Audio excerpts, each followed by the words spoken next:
যাদের অবদানে আজকে আমি অনন্যা আফরিন হয়েছি, আমার পাশে কিন্তু দুইজন উস্তাদ আছে।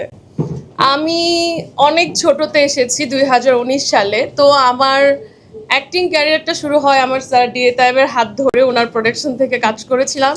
তো তারপরে আমার মনে হতো স্যার আমাকে অনেক সাহস দিত যে তুমি মডেলিং করো, তুমি অনেক ভালো কিছু করবা। তারপরে আমি আমার উস্তাদ, আমার টিচার পিয়াল হোসেন ভাইকে পাই, যার আমি ফ্যান ছিলাম, যার ডিজাইন দেখে দেখে বড় হয়েছি। তার আমি ভাইয়াকে যখন সামনাসামনি দেখি এবং আমার উস্তাদ হিসেবে পেয়ে আমি তখন অ্যাকচুয়ালি দিশেহারা হয়ে গেছিলাম। আর ভাইয়া আমাকে অনেক সাপোর্ট করেছে এবং অনেক পছন্দ করতো, বলতো অনন্যা তুমি অনেক ভালো কিছু করবা।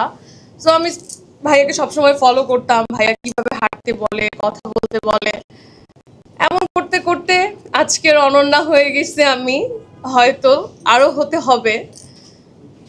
আর আমার পাশে আরো গুণী, মানে ছোটবেলা থেকে একজন গুণী ডিরেক্টর পরিচালক, আমি ওনার নামটা আসলে নিচ্ছি না, আসলে উনি একজন গুণী মানুষ। সবাই আসলে এই সব গুণী মানুষদের জন্য একটু হাততালি দিবেন আমার পক্ষ হয়ে। এবং শামসু ভাইয়া, যিনি আমাকে একটু আগে খুবই খুশির নিউজ দিয়েছে, ধন্যবাদ শামসু ভাইয়া। শাওন আশরাফ ভাইয়া খুব সুন্দর করে তার বক্তব্য দিচ্ছে। তো সবাইকে আমি জানাচ্ছি ধন্যবাদ। আর আমার পিছনে, আজকের অনন্যা হওয়ার পিছনে সব থেকে যার বড় অবদান এবং আমার প্রত্যেকটা ব্যাপারে সাপোর্ট ছিল আমার আম্মু।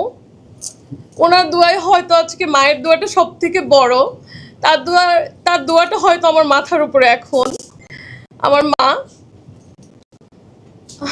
সো আমি আসলে আপনাদের বাংলাদেশের মেয়ে হিসেবে চেষ্টা করেছি বাংলাদেশের মুখটাকে উজ্জ্বল করার, এবং ওখানে অনেক কম্পিটিশন ছিল, আমার পাশে অনেক প্রতিদ্বন্দ্বী ছিল, আমরা লড়াই করছিলাম যে আসলে কে কার থেকে বেস্ট দিব।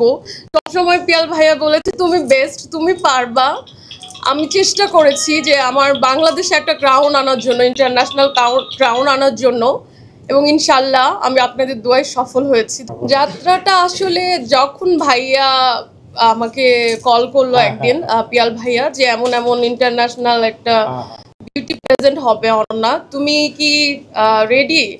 তা আমি বললাম যে ভাইয়া আমি তো রেডি, বাট আপনি পাশে থাকলে আমি একদম 100% রেডি। তো তারপরে ভাইয়া অ্যাকচুয়ালি আমাদেরকে নিয়ে বসলো, বাছাই হলো, তারপরে আমরা সিলেক্ট হয়েছিলাম। হওয়ার পরে ভাইয়ার সাথে আমি যখন মালয়েশিয়াতে গেলাম, পৌঁছাইলাম, তখন মনে হচ্ছিল একটু কম্পিটিশনটা, বিকজ অনেক দেশ থেকে অনেক মেয়েরা এসেছে, এক একজন সুন্দরী। সো তাদের সাথে আমার হাড্ডাহাড্ডি লড়াই চলছিল, কে কার থেকে আগিয়ে যাবে, প্রিপারেশন চলছিল। আমি একটু নার্ভাস ছিলাম, বাট যখন টিচারের হাতটা মাথায় থাকে যে তুমি পারবা, তুমি বেস্ট, আমাদের বাংলাদেশের হয়ে একটা ক্রাউন নিতে হবে, এবং আমার মনে হচ্ছিল যে ক্রাউনটা আমি যতটুকু নেওয়ার চেষ্টা করছি তার থেকে পিয়াল ভাই চাচ্ছিল যে যদি এটা বাই চান্স আমি না নিতে পারতাম, আমার থেকে বেশি কষ্ট হয়তো পিয়াল ভাই পেত, বিকজ তিনি অনেক কষ্ট করেছে।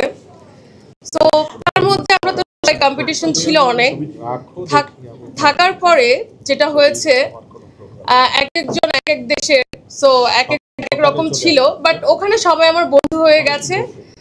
তো ওখানে ইন্টারন্যাশনাল ট্রেনারও ছিল, ট্রেন করেছে। তো আমি ট্রাই করেছি তাদেরকে ফলো করার এবং তাদেরকে বেটার করার।